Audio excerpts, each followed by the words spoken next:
Good morning guys and welcome back to a day in my life. তো প্রথমেই চলে যাচ্ছি হচ্ছে স্কুলে এসে তো ঘুমটা আর ভাঙে না। তো ব্যাক টু ওয়ার্ক।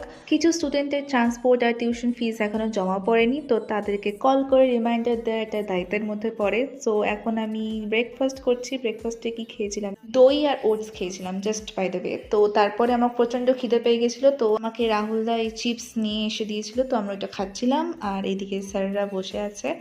অ্যান্ড তারপরে আমার মনে পড়লো যে আমি অনেক দিন হয়ে গেছে আমার রেজিস্টারে আমার নাম আর টাইম লিখতে ভুলে গেছিলাম। জাস্ট মাই থিংস গাইস, কিছু করার নেই, আমার একটু ভুলো মন।